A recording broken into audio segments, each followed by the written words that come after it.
Hindi na. Kaya ko na itong mag-isa. Si Lihan ang patago niyan dito. Lagi siyang may nakahandang gamot para sakali may masakta ang matapilot ng biglaan. Kaya yan talaga si Lihan. Laging maalalahanin sa mga babae. Lalo na kung malapit siya sa tao. Pero buti na lang, siya bilang tao ay may panindigan. Alam niya kung ano ang mas mahalaga sa kanya.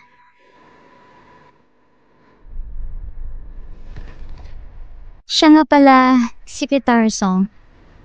Matagal ka lang kasama ni Lihan.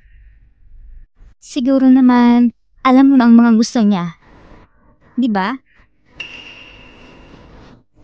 Kamakailan lang, regalo niya sa akin ay isang medyo revealing na sleepwear. Nahiya ka sa kung isuot. Sa tingin mo ba, mabibigo ko siya kung hindi ko isuot? At tungkol naman sa bata, sabi niya palagi, kapag nagkaroon ng anak, ituloy lang. Wala siyang pakialam kung lalaki o babae. Pero ako, mas gusto ko sanang babae. Siya nga pala, hindi mo na kailangan sabihin sa akin ni Miss Lee. Wala akong interes sa mga pribado niyong usapan. Kung wala ka na iba pang sasabihin, pabalik na ako sa trabaho. Secretary Song! Ay, sige na nga. Kung ganun, pumunta ka na lang sa pool area, Secretary Song. Ikaw na mag-welcome ng mga bisita doon.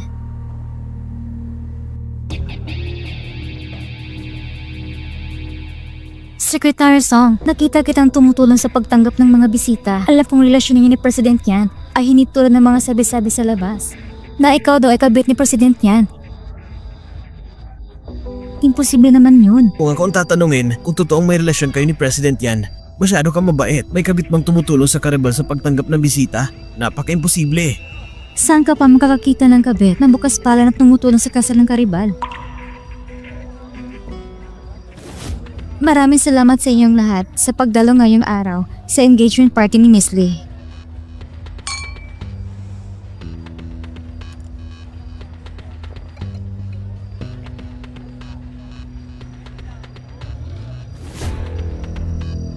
Eksakto, Secretary Song.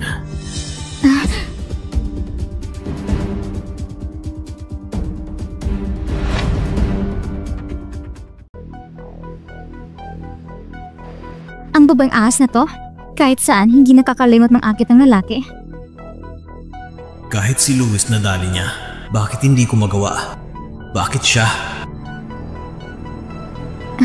Salamat po, Mr. Louis. Walang anuman, Miss Song. Huwag kang matakot sa akin. Malaking naitulong mo sa akin noon. Hindi ko kayang saktan ka. Narinig ko, kayo daw ni President yan naghiwalay na. Kung ganon, pumayag ka sa akin. Kung ano ang kaya niyang ibigay sa'yo, kaya ko ring ibigay. Pasensya na po, Mr. Louis. Ang relasyon namin ni President yan ay hindi katulad ng iniisip ninyo at tungkol sa paghihiwalay, personal na dahilan yon. Alam naman ng lahat na nandito na dahil nagkaroon siya ng fiancé kaya kanya iniwan. Huwag na natin pag-usapan to. Ewan ko lang kung may oras pa si Miss Song. Yayain sana kitang kumain sa labas para humingi ng tawad sa nagdaang pangyayari at magpasalamat na rin. Matagal ko na dapat ginawa to pero ewan ko kung sinong gago ang umatake sa akin sa likod ko. Halos kalahating buwan akong di makabangon at hindi makakain ng maayos. Hindi na rin naman ako sekretary ng President yan, Mr. Louis. Mula ngayon, mas mabuting huwag na tayong makialam sa isa't isa. Sandali lang. Pag-usap tayo. Sa totoo lang, Miss Song. Totoong gusto talaga kita. Wala na tayong dapat pag-usapan. Mr. Louis, ang paglapit sa empleyado ng ibang tao sa sarili mong party, kung ganyang ugali, hindi maganda.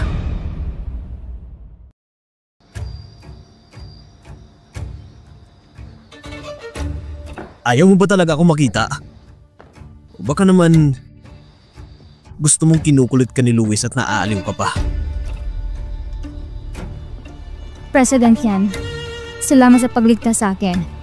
Pero ang dapat mong katabi ngayon ay yung fiancé. At ako naman, kailangan ng punta ng boyfriend ko. Boyfriend? Si Shusun, tama? Alam mo ba kung sino siya? Ang tagapagmana ng show group. Akala mo ba seryoso siya sa'yo? Songxiang, pwede bang tigilan mo ng ilusyon mo? Ilusyon? Yan pala ang tunay na iniisip ni President Yan. Ganun ba? Kayo talagang mga nakakataas sa lipunan, mga batang mayaman. Hindi kailanman magugusto ng isang anak mayamang katulad ko. Kaya pala nitong nakarang 5 taon, ginawa mo lang kong pampalipas oras. Tama? Hindi yun ang ibig kong sabihin. Hindi mo na kailangan mong paliwanag. Buti na lang. Sa 5 taon ng panaginip ko, nagising rin ako sa wakas. Huwag kang mag-alala, President Yan. Hindi na ako kailanman magkakaroon ng ilusyon tungkol sa atin. Tungkol naman sa amin ni Chuson, wala ka nang pakialam doon. Lihan! Ngayon ay araw ng ating engagement party. Alam mo naman siguro kung gaano ito kalaga sa pamilya Yan at Lee. Sa ganitong oras pa talaga, magkikipag-usap ka kay Mesong habang pinapakita mong pinapalagan siya. Lalo mo lang siyang nilalagay sa panganib. Paano kung malaman pa yan ng lolo mo? At saka, hindi ba't machuso na siya ngayon? Hindi ba't ang dapat natin gawin ay batin sila at hayaan na lang? Ang buhay ko, hindi mo saklaw. Asikasuhin mo na lang ang sarili mo.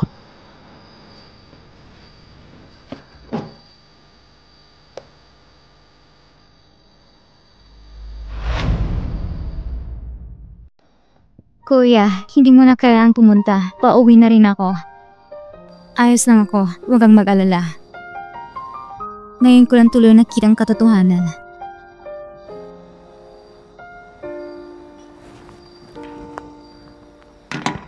Salamat.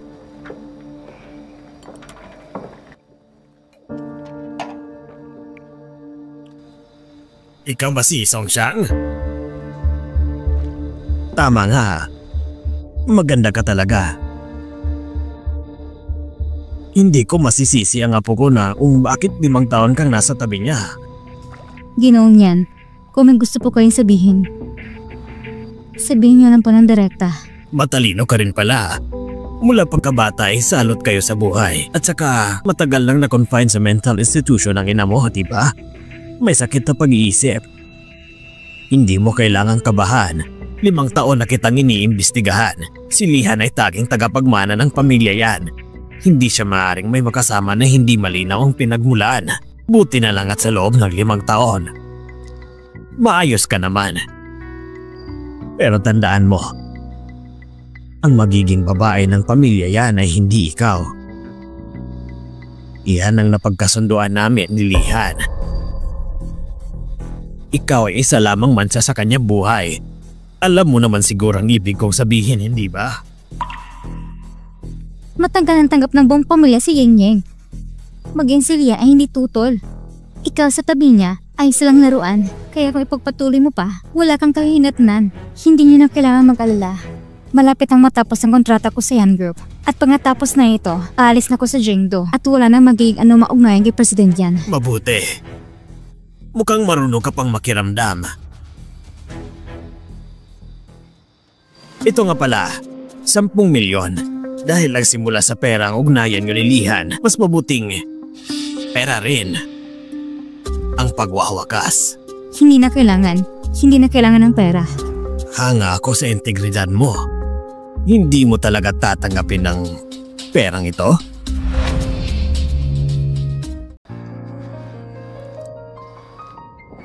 Huwag ka nang magkunwari. Hindi ba't pera lang dahilan kung bakit ka pumatol sa pinsan ko? Marami na akong nakitang kagaya mo. Ang laging gusto ay mas maraming pera. Pero tapos na. Huwag ka na mag-isakim.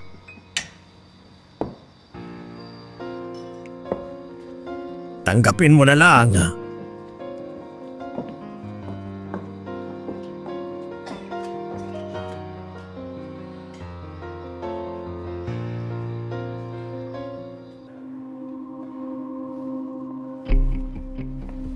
Lolo, nang matanggap ko ang mensahe nyo, agad ko kayong hinanap pero hindi ko kayo nakita. Saan po kayo nagpunta? May kinuusap lang ako. Huwag ka mag-alala. Ihahatid ko na po kayo sa party. O kaya naman magpahinga muna kayo sa itaas. Ang party ay para sa mga kabataang tulad nyo. Hindi na ako makikihalo. Babalik na rin ako mamaya. Pero may kailangan tayong pag-usapan na tayong dalawa lang ang dapat makaalam.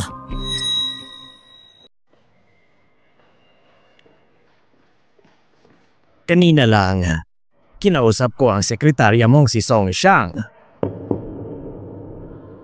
Anong ginawa mo sa kanya? Bakit? Mukhang concerned ka sa kanya. Hindi naman.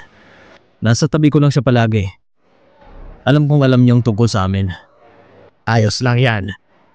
Isa lang siyang sekretarya. Hindi siya karapat-dapat pag-aksaya ng oras. Basta't alam mo ang lugar mo. At alam mo ang dapat mong gawin. Naiintindihan ko po, Lolo. Lihan. Maganda naman talaga ang dalagang yon. Ang kanyang tindig ay hindi rin papahuli kay Li Ying.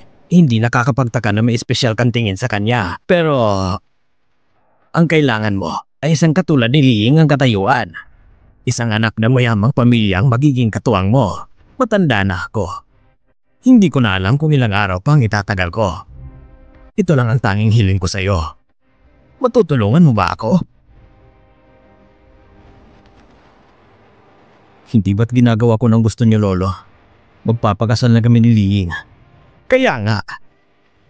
Ang sekretarya na yon, hindi na dapat maging isang balakin sa pagitan niyo ni Li Ying. Hindi siya karapat-dapat.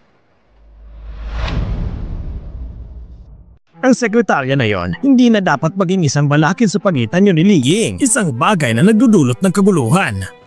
Naiintindihan ko po. Buti na lang. Mukha namang marunong siyang lumugar. Pumayag siyang umalis. Sinabi niya yun mismo. Binigyan ko siya ng 10 milyon. Nangako siyang pagkatapos niyang magbitiw, hindi na siya muling makikialam sa'yo. 10 milyon lang ba? Ang halaga ng lahat ng pinagsamahan natin, ganun lang ba yun kadali burahin? Song Xiang. Lihan, huwag mong kalimutan ang ipinangako mo sa akin. Ang isang leader hindi dapat magpapaapekto sa usaping may kinalaman sa emosyon. Gusto mo bang matulad sa iyong ama? Kung ano man ang relasyon niyo noon, wala akong pakialam. Ngunit, kung dahil sa kanya ay maapektuhan ang paghusga mo bilang CEO ng Yanxi Group, hindi ako magdadalawang isip na personal na tapusin ang bagay na ito. Huwag kayong mag-alala, Lolo. Para sa akin, wala siyang anumang espesyal na kahulugan. At aalis na rin siya sa kumpanya. Wala siyang saysay. Hindi siya karapat-dapat. Mas mabuti na sigurado. Ihatid na kita pa uwi para makapagpahinga. Hindi na kailangan. Kakauwi lang ni Li Ying mula sa abroad. Mas mabuti pang samahan mo muna siya.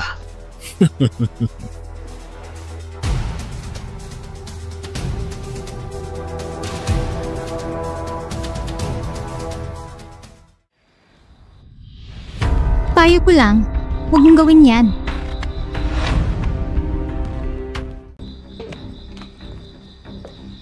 Mesong, dapat meron kang makisama.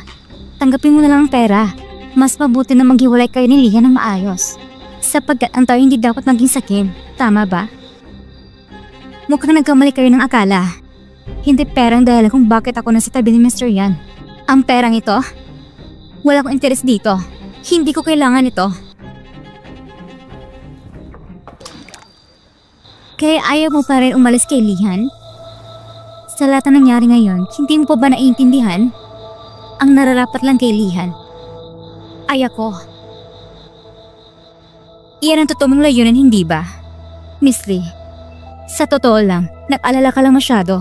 Hindi mo ako kailangang ituring kalaban. Pagkatapos ng lahat, wala akong interes na maging kabit. At higit sa lahat, kami ni Mr. Yan, matagal nang tapos. Pagkatapos na 1 buwan, magre-resign na ako. At alis na ako sa Yan Group. Ang dali mong magsalita. Paano kung ipagpatuloy mo ang pagkakapit kay Lihan kahit nakatagdang pagkasalan niya ako? Ngunit, ikaw nakasama niya ng 5 taon. Paano kung mahirapan siyang tumanggi sa'yo at manumbalak ang nagkaroon yung damdamin? Anong mangyayari ngayon? Miss Lee, kung may oras ka pang mag-alala, mas mabuting matayong si Mr. Yan. Baka mamaya, may makilala naman siya ibang... Anong ginagawa mo? Naku, may nahulog sa tubig. May nalunod. Malalim ang bahagi ng pool na yan. Kung hindi marunong lumangoy, delikado yan. Tulong! Si Miss Lei Ying yun. Apo ng pamilya Lei. Kung may mangyari sa kanya, anong sasabihin natin?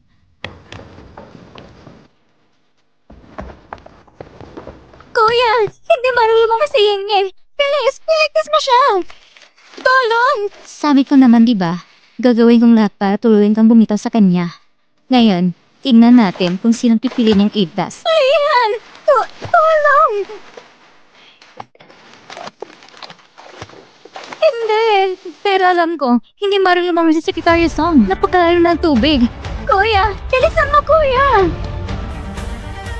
Kuya, bakit ka nakakatubali? Si Yeye na ni Lolo ang magiging asawa mo. Kapag may nangyari sa kanya, hindi ka mapatawad ni Lolo. Hindi dapat malaman ni Lolo na mahal ko siya. Kung hindi,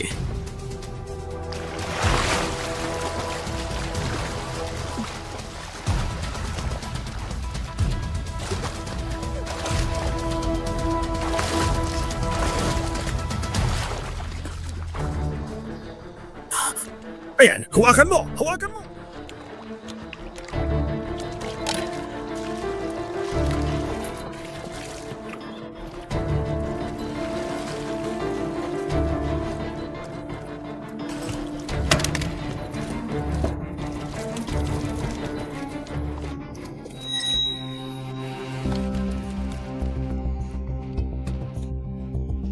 Lian! Natatakot ako. Akala ba hindi na kita makikita? Ying, ano nangyari sa'yo? Bakit ka nahulog sa tubig? Siguro kasalanan ko rin. Humingi ako ng tulong kay Secretary Song na ayos ang engagement party. Ayaw niya talaga tumulong. Pero huwag niyo siyang sisihin. Ako naging pabaya. Nadulas lang ako. Saan siyang hayop ka? Saan siyang hayop ka? Anong ginagawa mo? Kuya, hindi mo ba naintindihan? Ayaw ni Ying na siraan siya, pero sigurado ako, siyang nagtulak. Gusto niya ipahamak si Ying. Huwag niyang sisihin sa Secretary Song. Ako may kasalanan. Ying, hanggang ngayon, pinalalampasan pa rin siya. Ilalantad kong totoong pagkatao. Ipapakita ko sila kung gaano kasama. Song Xiang, 5 taon ka naging kabit ng kuya ko. Gusto mo pang saktan si Ying? Ayaw mo pa siyang bitawan? May iba ka ng lalaki, pero nakakapit ko pa rin sa kanya. Talagang gusto mo ng 2 lalaki? Napakawalang iya mo. Ano? Si Secretary sa kabit ni Miss Rayan? Imposible yata yon. Mukha naman siyang maayos at professional. Hindi siya mukhang isang babaeng walang hiya. Madaling makita ang mukha, pero hindi ang puso. Magkakaroon magandang palabas ngayon. Hindi ko tinulak si Lei. Siyang kumapit sa akin at sabay kami nahulog sa tubig. Secretary Song, paano mo nagagawa mong sinungaling? Malinaw na. Tama na!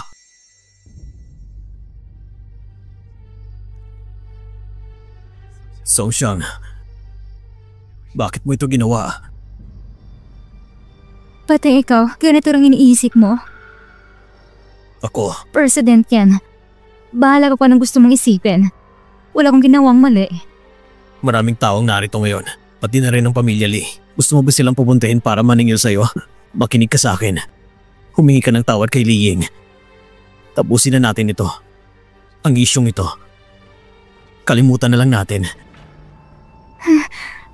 Humingi ng tawad? Hindi ko kayang gawin yun. Kung si Presidente na naniniwala sa kanila, Eddie, tawagan niyo lang pulis. Handa akong makipagtulungan. Nagkamali ka tapos sa takas ka lang? Hindi pwede. Kuya, sabi niya tawagan ng pulis. Tawagan natin at iparis na siya. At tao ko ngayon din. Hindi na kailangan tumawag. Hindi na kailangan tumawag. Narito na ang mga pulis. Tingnan natin kung sinong nagtangkang apihin ang prinsesa ng pamilya Chu. Ayos ka lang ba? Sino ang mangas ng mga pe? Galing siya sa pamilya Shu. Siya si Chu Sun. Siya ang namumuna sa Chu Group dito sa kabisera. At kasama niya si Miss Song. Ano ba talagang relasyon nila? Kung itinuturo na siyang prinsesa ng tahanan, ibig sabihin ba na siyang fiancé ni President Shu?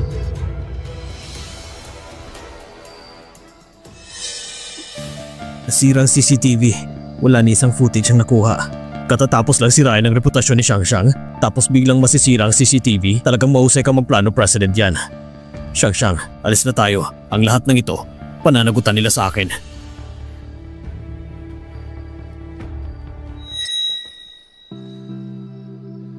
Ikaw at siya.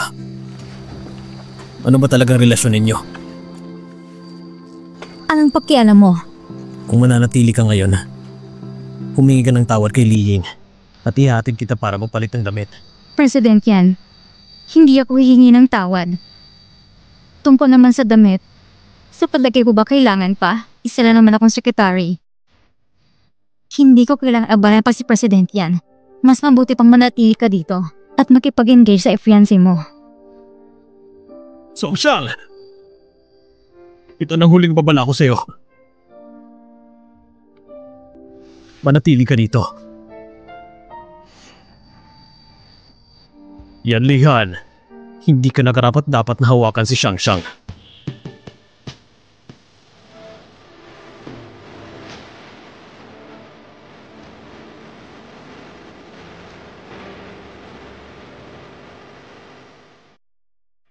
Si President Xu ay ganito ka-protektibo kay Secretary Song. Mukhang malalim talaga ang relasyon nila. Ano ipinagmamayabang niya? Isa lamang siyang kabit. Kuya, ngayong mali na sa'yo hindi ba? Kung nakasampa si Song siya sa kama mo, maggagawa rin niya rin sa iba. Gayon na nakuha niya si Shushun, ang yabang niya. Tama na! Lahat kayo! Tumahimik na!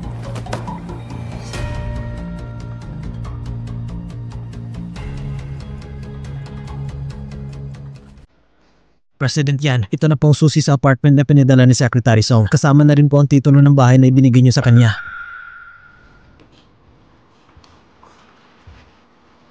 Ibig sabihin nito, gusto na talaga niyang putulin ang ugnayan namin. Ihanda mo ang kotse. Pupunta tayo sa timog ng lungsod.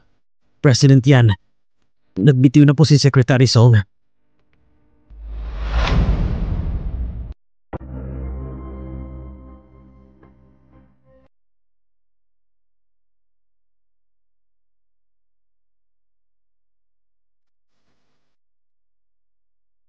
Ang numero tinawagan niya hindi na aktibo. Pagkisusubukan muli. Na-verify na po namin. Pinatanggal na po ni Secretary Song lahat ng kanyang contact information. Ni hindi pa rin po namin mahanap ang bago niyang tirahan.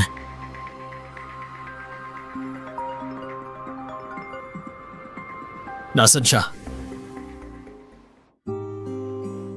Kuya, talaga ba may tiwala ka na ako magiging CEO?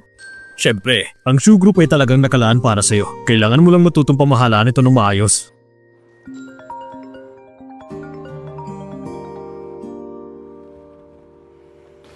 Hello? Pasensya na. Wala akong masabi. Binabalaan na kita. Wala nang anumang ugnayan si Xiangxiang sa'yo. Kung nagtatakang lapitan mo siya, huwag mo kong sisihin kung hindi ako magpapakumbaba. Ang kapal ng muka. May lakas pa siyang tumawag para hanapin ka? Hindi man lang siya nag-isip ko ng mga kasalanang nagawa niya sa'yo. Kuya, bakit para ikaw pa ang mas magalit kaysa sa akin?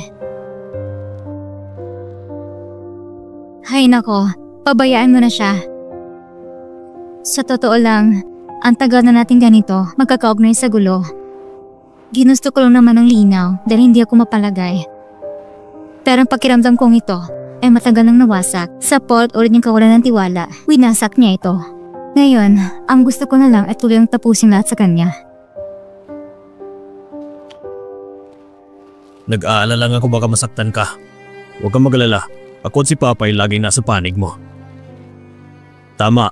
Bukas ay may charity gala. Ito ang unang beses na lalabas ka bilang CEO ng Xu Group. Kaya naman, magpaganda ka ng maayos para mapabilib mo silang lahat at para pagsisihan ni Adlihan ang lahat. Hanggang sa mangitim siya sa inis.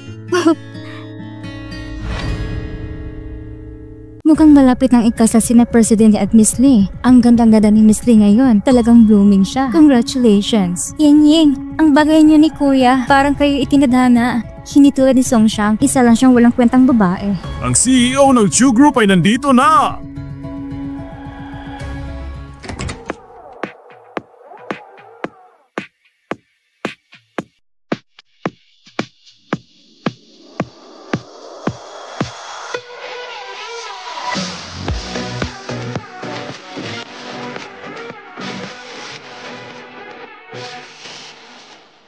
Hindi ko inakalang ang bagong CEO ng Xu Group ay isang napakagandang babae. Sino ko yung babae ito? Paano siya naging CEO ng Xu Group? Bakit siya? Xiangxiang namin ang bagong hirang na CEO ng kumpanya. Umaasa kaming matutulungan niyo siya sa hinaharap. Oo naman, ano po bang pangalan ng bagong CEO? Paano po siya tatawagin? Songxiang? Paano ka magiging CEO ng Xu Group? Isa ka lang naman probinsya na ignorante. Ang pagkatalaga kay Xiangxiang bilang CEO ay desisyon ng Board of Directors ng kumpanya. Hindi mo yan dapat questionin. Alam naman ng lahat na ang board ng True Group ay pinamumuno lang ng pamilyang True. Hindi ko lang inaakala na ipapagkatiwa ni President True kay Mesong ang ganong posisyon. Paano kung hindi kaya rin ni Mesong ang posisyon niyan? Hindi ba't para itinulak siya sa apoy? Dongxiang, Anong masasabi mo, President yan? Akala mo magiging presidente ka na ng grupo? Akala mo ba ganun lang kadali? Hindi lang ito basta pag-aayos ng meetings at events. Hindi lang pagbubuhos ng kape. Ang kailangan dito ay... Tama na. Para kay President yan. Sekretary lang ba talang tingin mo sa akin? Hindi lang pala katawan ko. Pati na rin kakayahan ko ay hindi mo kinikilala. Pero bukod sa pagsesekretarya mo, ano pa bang alam mong trabaho? Ang galante naman ni President Chu. Ang CEO position ay pinamimigay lang. Pero naisip mo ba na sa ginagawa mong yan ay para lang inilantad mo lang siya sa gitna ng bagyo? Nag-aalala ba talaga si President yan sa Xiangxiang namin? Siyempre naman galing siya sa Yan Group. Baka balang araw, mapahiya siya at maapektuhan pa kami. Huwag kang mag-alala. Kung dumating man ang araw na yan, ako mismo magsasabi na ako si President yan ay wala ng kahit anong koneksyon. Hindi kayo kailanman madadamay ng True Group. President yan, ang luwag mo pala. Makasarili ka rin. Buti na lang at iniwan ka ni Xiangxiang. Hindi ka ba natatakot, President Chu? Na kung paano niya ako iniwan, ay ganun ka rin niya iiwan. Marami namang mayayaman sa mundo. Isa ka lang sa kanila. Baka nga ang iba dyan, mas malaki pa ang ambisyon. Hindi mo naman kailangan mag-alala, President yan. Imbis na intindihin mo si Xiangxiang, mas mabuting kasi kasuhin mo ang fiancé mo. Baka mabuli na naman siya. Xiangxiang, tara na. Malapit na magsimula ang auction. Papakilala kita sa ilang business partners.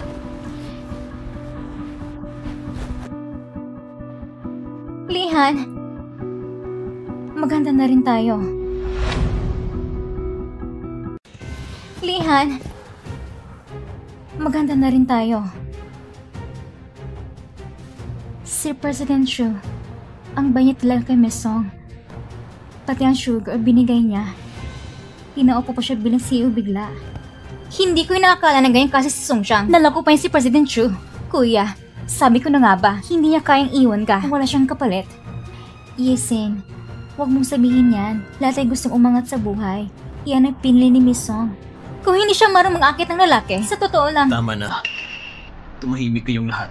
Kuya, ganyan ang ginawa niya. Baka matagal na siyang kasinta ni Shushun at ayaw mo pa rin kami magsalita.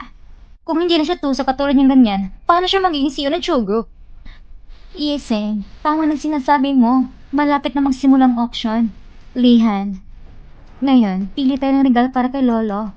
Pipilin ko talaga yung magugustuhan niya para mapasaya siya. Sige.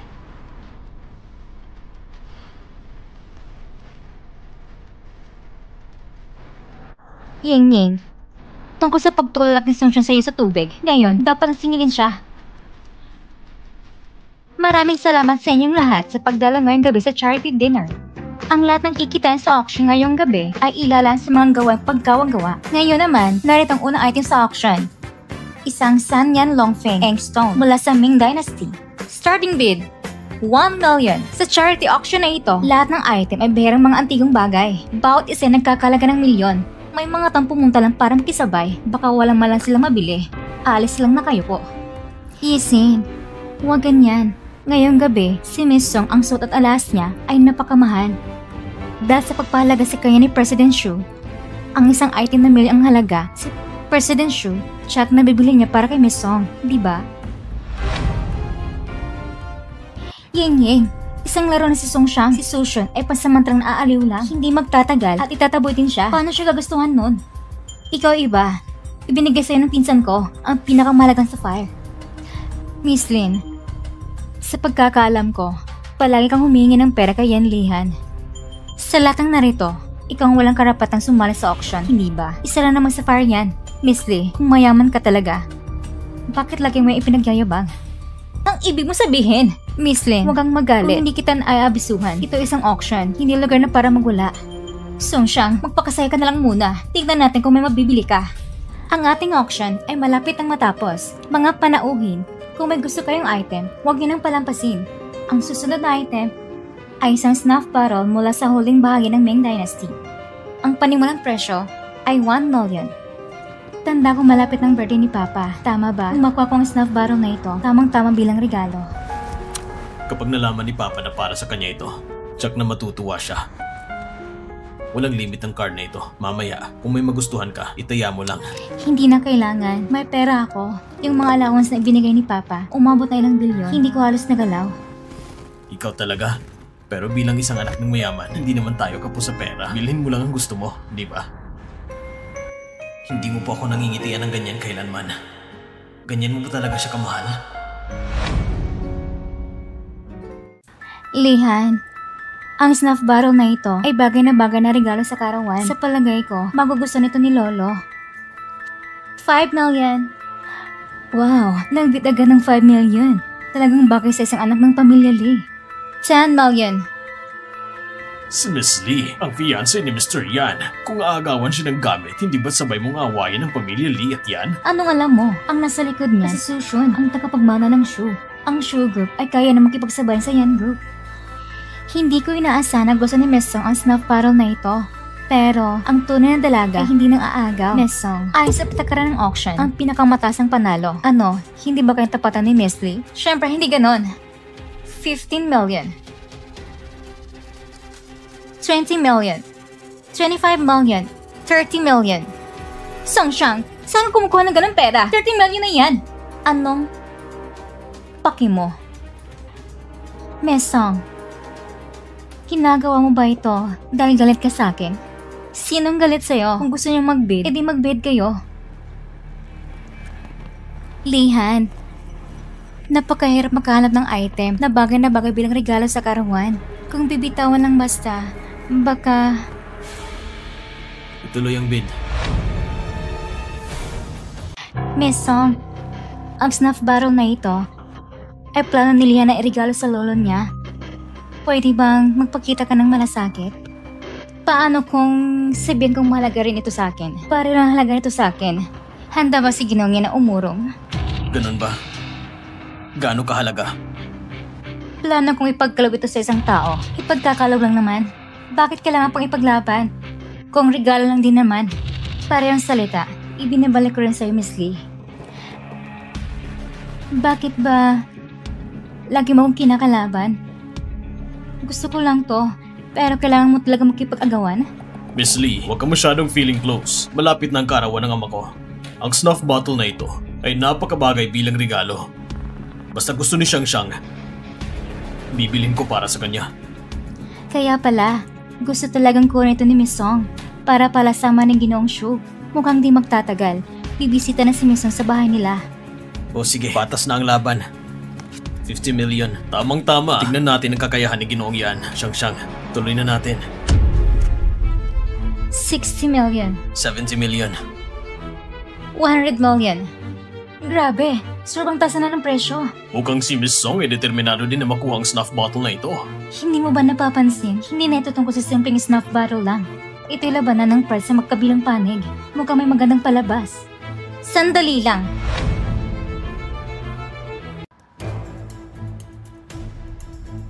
Miss, kung tamang pagkakaalala ko, ang patakaran sa auction na ito ay kung sino ang nagbid, siyang magbabayad. Diba? Siyempre, pero kung mag-asawa naman na nagbid, pwede rin naman yon. Songxiang, sa pagkakaalam ko, hindi ka pa kasal sa pangalan ng pamilya Shu. Malakas ka ng loob na agawan ng snuff parang pinsan ko? May pera ka ba?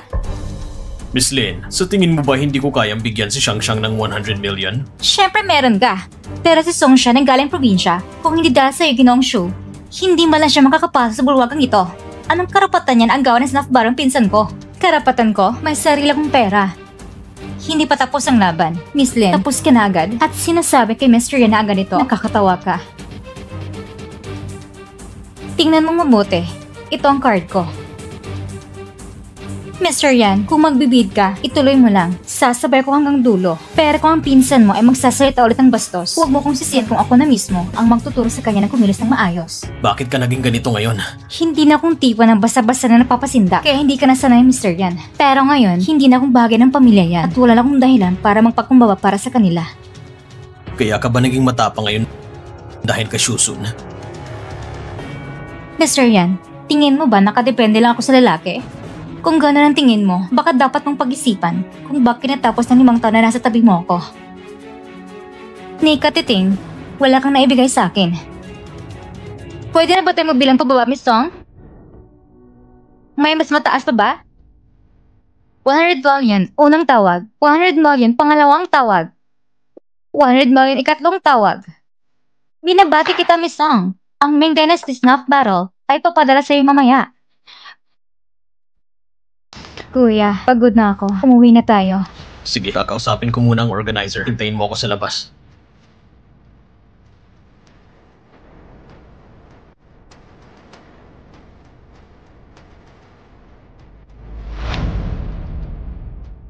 So, Shang! Anong ibig mong sabihin sa sinabi mong yon? Na nagkulang ako sa'yo? Hindi ko naman sinabi yan. Huwag mong kalimutan. Ikaw ang unang bumitaw sa relasyon nating dalawa. Ganun ba? Mukhang mahinang memorya mo, Mr. Yang. Sa tingin ko, kailangan kitang palalahanan. Ikaw, ang una ng desisyon makipagsundo kay Li Ying. Gusto mo pa nga ako ipamigay kay Louis.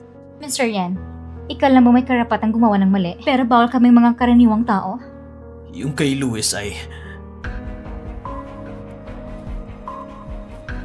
tungkol naman kay Li Ying. Desisyon yun ng lolo ko. Kaya? Kahit ayaw ko kay Li Ying! Song Shang, kung babalik ka lang, lahat ng nakaraan, kakalimutan ko na. Kahit patungkol sa'yo at kay Shusun. Ang galing mo mong sabi na kalimutan mo na.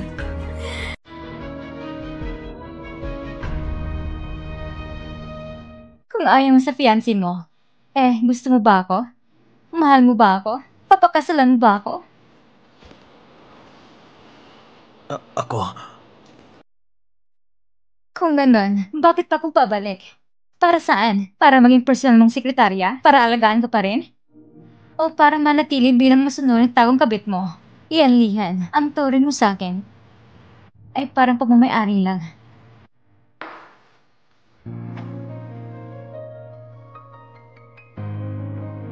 Huwag mo na akong guluhin. Hindi na ako babalik. Masakit ang hindi mahalin. Isang beses lang sapat na.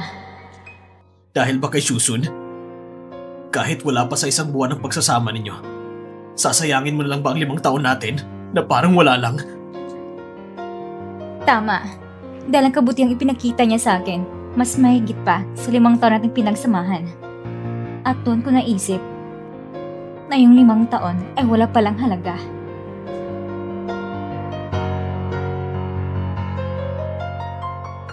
Lihan! Hanggang ngayon hindi mo pa rin ba ako nakikita? Si Miss Song ay meron iba sa tabi niya.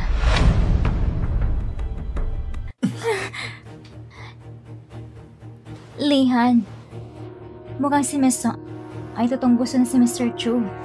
Ikaw naman, siguro oras na para bitawan mo na siya. Tayo ay... Li Ying, kahit napilitan lang tayong magpakasal dahil kay Lolo, di ibig sabihin na pwede mo akong pakialaman. Mga bagay ko yan. Huwag mong kalimutan kung anong pinangako mo sa akin. Siyempre, gagampanan ang papel ng fiancé mo. Pero... Wala nang pero! Tandaan mo, dahil lang may late stage cancer si Lolo at gusto ka niya, kaya ka naging fiancé ko. Sa ating dalawa, lahat ay malinaw. 3 buwan na lang magpapanggap kang fiancé ko. Ako naman, makikipag-cooperate sa Lee family. Tayo, pawang interest lang. Walang labis. Kung ano man ang iniisip mo, tigilan mo na yan. So hanggang pagpapanggap lang bilang fiancé mong papel ko? Wala talagang posibilidad ng iba pa? Kung iniisip mo pa rin. Ang hindi mo dapat isipin ay ang kasunduan natin. Pwede ko itong wasakin kahit kailan ang gusto ko. Ganong mo talaga man si Song Shang? Kung malaman yan ni Lolo. Alam mo naman kung gano'n siya kalupit. Alam mo hindi siya magpapatawad.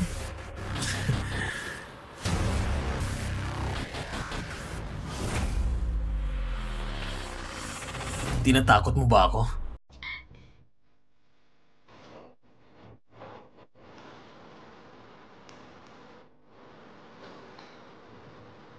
Songsyang, bakit sa puntong ito?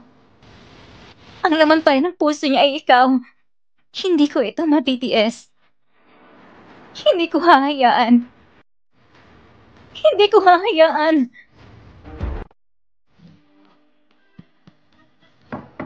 Songsyang, Kuya, bakit ka nandito? pumunta lang ako para kumustahin ka. Sobrang abala mo raw nito mga araw. Ni hindi ka raw makakain ng maayos. Kaya pinaghanda kita ng konting sabaw ng ginseng para pampalakas.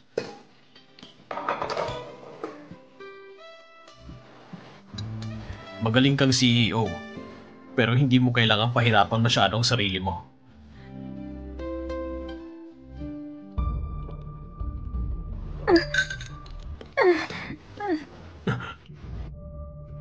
Anong nangyari?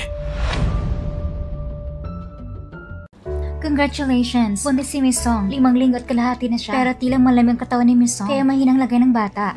Kailangan niya ng sapat ng pahinga. Buntis siya? Pero Buntis ako sa anak niya. naiintindihan ko na. Salamat, Doc. Tayo na muna.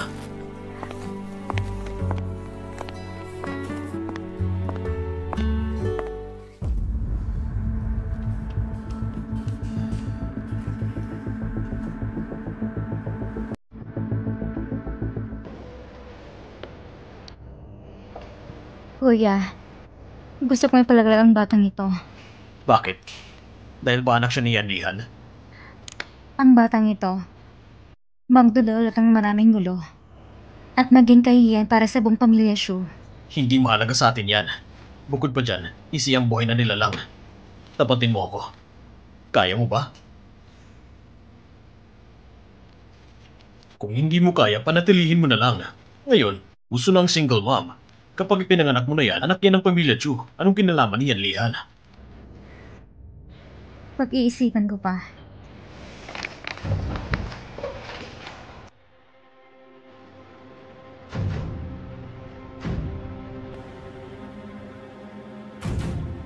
Buntis si Songsyang? Ako mismo nakakakita. Magkasama sila ni Chusun. Lumabas mula sa klinik. Nakita ko mismo. Itong si Songsyang, talagang mouse ang diskarte. Pagkaplano yung gamitin ng bata para makapasok sa pamilya Chu. Anong bata?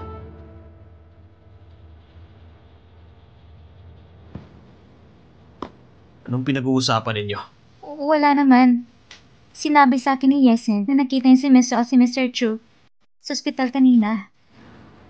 Mukhang buntis si Miss Song. Mukhang malapit na siyang umangat dahil sa bata. Nakakatuwa naman para sa kanya. Buntis? Oo nga. Mukhang gusto rin talaga siya ni Mr. Chu.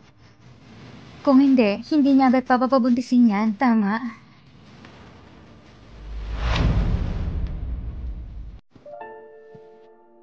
Buntis si Miss Song.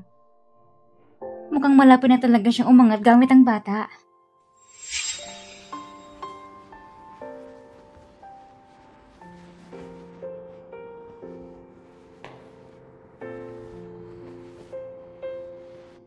President yan, paano kung mabuntis ako? Gusto mo bang umangat ang estado gamit ang bata? Hindi po. Gusto ko lang... Walang gusto ko lang.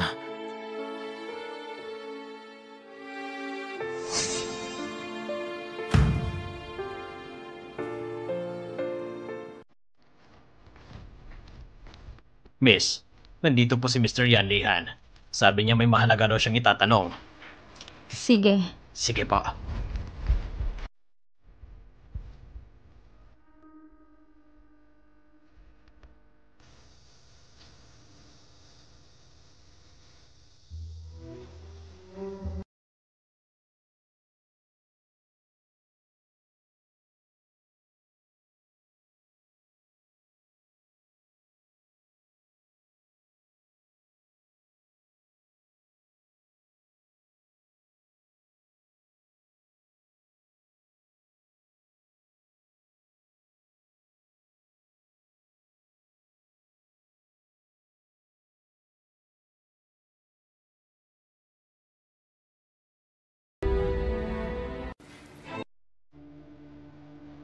Salamat sa papuri, Mr. Yan.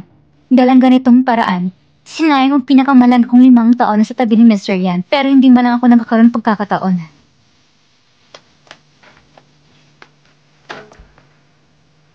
Akala mo ba may karapatan ka na magdala ng anak ko? At ikaw, Mr. Yan, anong karapatan mong paratanungin ang tungkol sa pagbubuntis ko? May kinalaman ka ba?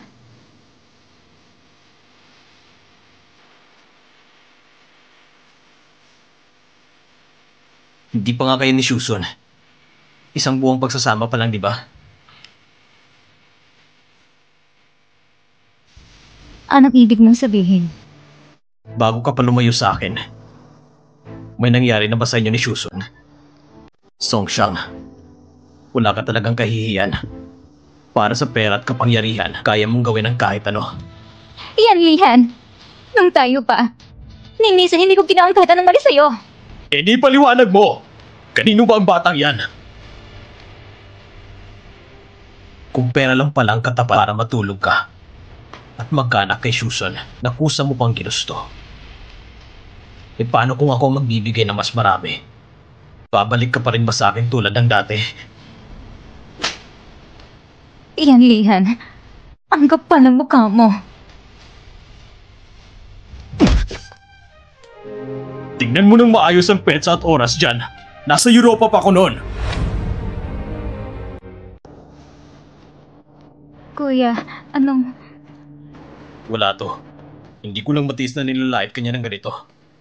Akala ko ba gusto mong kausapin si Xiangxiang ng maayos? Pero hindi ko inaasahan na puro kabastusan ang lalabas sa bibig mo. 5 linggo't kalahati. Anak kong bata. Hindi. Anak kong bata. Huwag kang mag-alala, Mr. Yan. Hindi ko hahayang makaka-apekto sa'yo ang batang ito. Siya ay anak ko at ako lang. Anak siya ng pamilya Chu. Gusto mong lumaki ang anak ko? Na ibang lalaki ang tinatawag na ama? Sinasabi ko na sa'yo, anak ko ito at wala ka ng kinalaman dito. Hindi ako papayag. Anong karapatan mong hindi payagan? 5 taon ka nang sinamahan ni Xiangxiang. Ikaw naman. Anong naibigay mo sa kanya?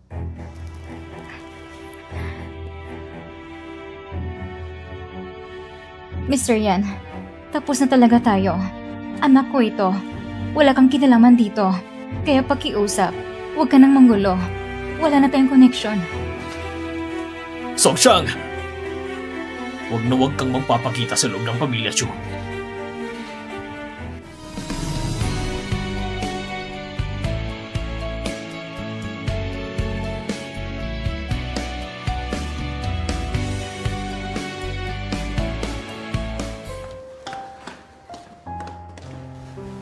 Hindi ka ba masyadong naiinis sa lalaking yon? Sabi ng doktor, masamang matinding emosyon sa buntis. Huwag kang mag-alala. Ayos lang ako. Buti naman. Para sa taong gaya niya, hindi sulit ang galit. Magpahinga ka ng maayos ngayong gabi. May business event pa tayo bukas. Kailangan mo ring dumalo.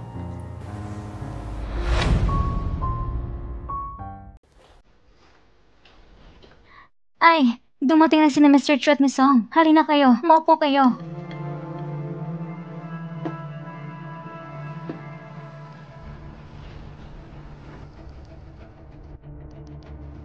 Mr. Chu at Miss Song, mukhang napakasweet ninyong dalawa.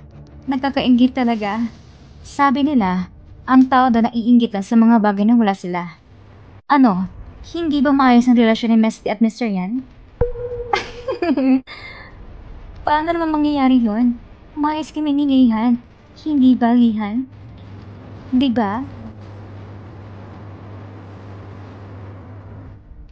Hindi siya pwedeng uminom ng alak. Pakibigyan mo ako ng inumin. Salamat.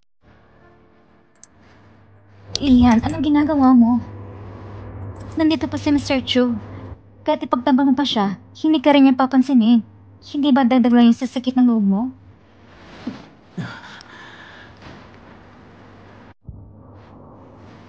Pero anak ko pa rin siya. Anak? Isang hindi matatag na elemento na hindi dapat umiral. Pupunta lang ako sa banyo.